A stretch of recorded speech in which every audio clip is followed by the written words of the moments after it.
बिस्मिल्लाहिर्रहमानिर्रहीम। अॼु हीअ जेका गानो लॻो आहे सॼो सिस्टम आहे गवर्नमेंट हमेशह जीअं रवायत हिकिड़ी क़ाइमु कई आहे त मुलाज़िमनि खे लॉलीपॉप ॾेई उन्हनि खे वापसि कयो वियो आहे। पर इंशाअल्लाह ताला जेका असां लाएमल ठाहे महरम शरीफ़ खां पोइ जेको सो बाक़ाइदे तहरीक जो ऐलान कयो वेंदो। असां गवर्नमेंट ते शेम कयूं था त मुलाज़िमनि जूं उन्हनि में उमेदूं हुयूं ऐं हिकु पासे पाकिस्तान पीपल्स पार्टी जो चेयरमैन बिलावल भुट्टो साहिबु जेको सो ऐलान करे थो त मुलाज़िमनि जा 50% पगारूं वधायूं वञनि ऐं या त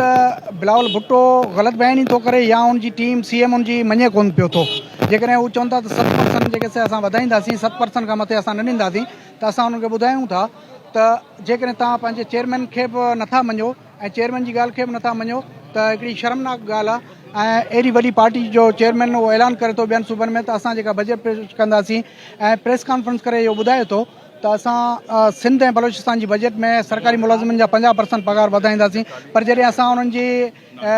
मिनिस्टर साहिबान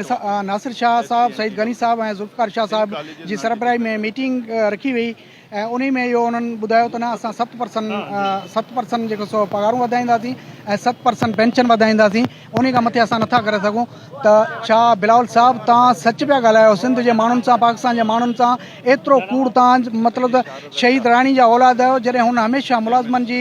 दिफ़ा में बजटूं पेश कराया आहिनि मुलाज़िमनि जो दिफ़ा कयो आहे उन्हनि खे महारतूं ॾिनियूं आहिनि। तव्हां जा लख़्त जिगर आहियो तव्हां उनजे नक्श क़दम ते ई हलियो कोन पिया। असांखे अफ़सोस सां चवणो थो पवे ऐं सिंध गवर्नमेंट ते शेम असांखे करिणो थो पवे त तव्हांजी पॉलिसी जेका आहे इंशाअल्लाह ताला इहा पॉलिसी अॻियां हली मुलाज़िमी तव्हांखे एतिरो त ॾुखिया पवंदा एतिरो तव्हांखे मुश्किल में पैदा कंदा जो तव्हां जूं इहे सीटूं रहंदियूं ऐं इंशाअल्लाह ताला ऐं मुलाज़िम मुतफ़िक़ आहिनि ऐं महरम खां पोइ वरी बि हिते कराची जे हिन रोडनि खे हिन प्रेस क्लब खे वरी बि असां इंशाअल्लाह ताला